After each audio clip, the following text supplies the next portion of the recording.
Assalamualaikum warahmatullahi wabarakatuh. Halo anak-anak semua. Hari ini kita akan belajar tema 8, subtema 1, pembelajaran kedua dengan muatan IPA dan bahasa Indonesia. Sebelum mulai belajar, kita berdoa terlebih dahulu ya. Berdoa dimulai.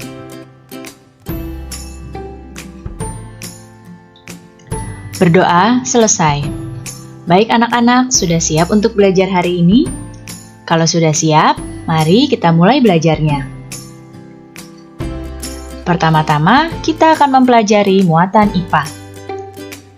Pada pembelajaran yang lalu, kalian sudah mempelajari tentang manfaat air. Air sangat penting bagi kehidupan di bumi. Setiap hari, kalian pastilah membutuhkan air untuk berbagai keperluan, mulai dari membersihkan diri sampai memasak. Nah, kita setiap hari sudah menggunakan air. Tapi, mengapa ya air tak kunjung habis walau terus-menerus digunakan?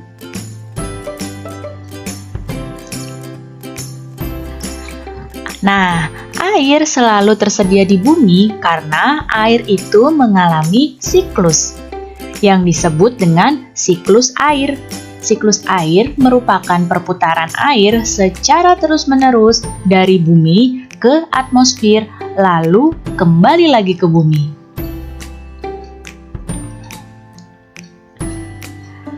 Siklus air terjadi akibat pengaruh panas dan sinar matahari. Matahari menjadi penggerak utama terjadinya siklus air di bumi. Berikut ini adalah tahapan dalam siklus air. Yang pertama, tahapannya adalah evaporasi atau penguapan. Tahapan yang kedua adalah kondensasi atau pengembunan. Dan tahapan ketiga dalam siklus air adalah presipitasi atau turunnya hujan. Jadi, dalam siklus air terdapat 3 tahapan utama, yaitu evaporasi, kondensasi, dan presipitasi.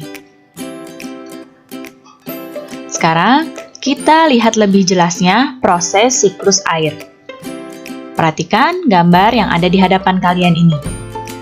Nah, tadi yang pertama, proses dari siklus air adalah evaporasi. Perhatikan di sini. Evaporasi adalah menguapnya air yang ada di bumi karena terkena sinar matahari. Bisa kita lihat di sini, yang menguap bisa air dari laut, bisa air dari danau, kemudian bisa juga air dari sungai. Nah, jadi air di laut, di sungai, dan di danau menguap akibat panas dari sinar matahari. Setelah evaporasi, lalu peristiwa selanjutnya adalah kondensasi. Jadi, uap air hasil evaporasi ini naik dan berkumpul di udara. Lama-kelamaan, udara tidak dapat lagi menampung uap air. Nah, suhu udara yang dingin membuat uap air yang ada di udara ini berubah menjadi titik-titik air. Titik air ini membentuk awan. Kemudian, kondisi suhu yang semakin dingin membuat titik air makin besar, semakin besar dan juga berat hingga terjadilah proses yang selanjutnya, yaitu presipitasi. Ya, presipitasi ini adalah jatuhnya titik-titik air ke permukaan bumi. Bisa dalam bentuk hujan, bisa juga dalam bentuk salju. Lalu, air dari presipitasi ini meresap ke tanah. Ada juga yang jatuh ke sungai atau ke danau atau bisa juga ke laut. Ya, dan dari laut, dari danau, dari sungai kembali menguap, terjadi evaporasi lagi, kemudian kondensasi lagi mendingin, di sini terjadi pengembunan. Lalu semakin berat awannya, terjadi presipitasi lagi dan terus seperti ini prosesnya.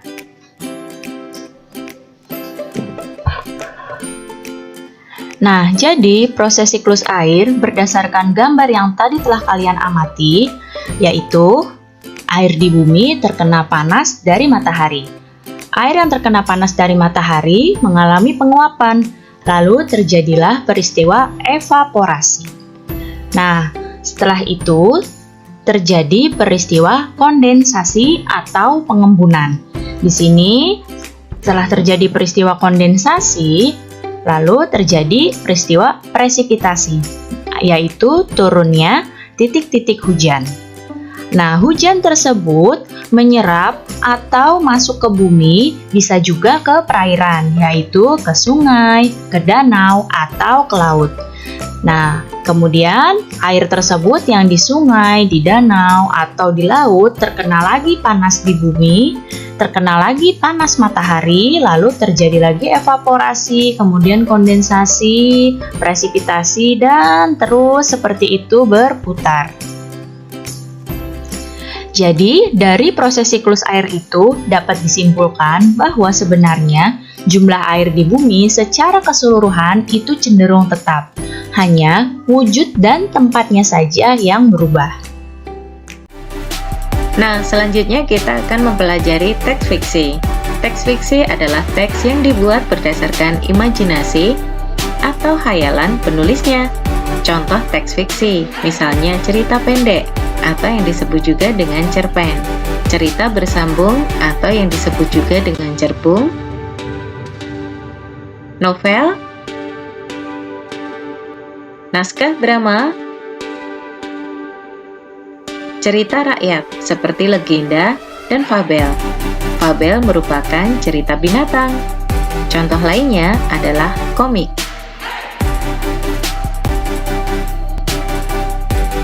Nah, di dalam teks fiksi terdapat unsur-unsur yang tidak ditemui dalam teks non-fiksi. Unsur tersebut adalah tokoh. Tokoh merupakan pelaku di dalam cerita. Yang kedua, alur, plot, atau kronologi, yaitu urutan kejadian peristiwa atau cerita. Yang ketiga, unsur amanat. Amanat merupakan nasihat moral yang ingin disampaikan penulis kepada pembaca melalui cerita yang disampaikannya. Kemudian unsur yang keempat adalah sudut pandang. Sudut pandang adalah cara pandang penulis dalam menyajikan tokohnya. Misalnya dengan sudut pandang aku, kamu, dia, dan sebagainya. Dan unsur yang kelima adalah latar. Salah satu unsur di dalam teks fiksi adalah latar. Latar adalah keterangan dalam teks fiksi yang menyebutkan tempat, waktu, atau suasana terjadinya suatu peristiwa. Ada 3 macam latar. Yang pertama, latar waktu. Latar waktu menerangkan kapan peristiwa terjadi. Ditandai dengan kata-kata semisal pagi hari, sore hari, saat hujan, pada musim kemarau, dan lain-lain. Latar yang kedua adalah latar tempat. Latar tempat menjelaskan di mana peristiwa terjadi. Misalnya di sebuah gunung, di pojok kelas, di teras, di Jakarta, dan lain-lain. Dan latar yang ketiga adalah latar suasana. Latar suasana menjelaskan suasana saat peristiwa terjadi. Misalnya suasana tegang, suasana sedih, suasana senang, dan lain-lain. Oke, kita sudah selesai belajar. See you. Wassalamualaikum warahmatullahi wabarakatuh.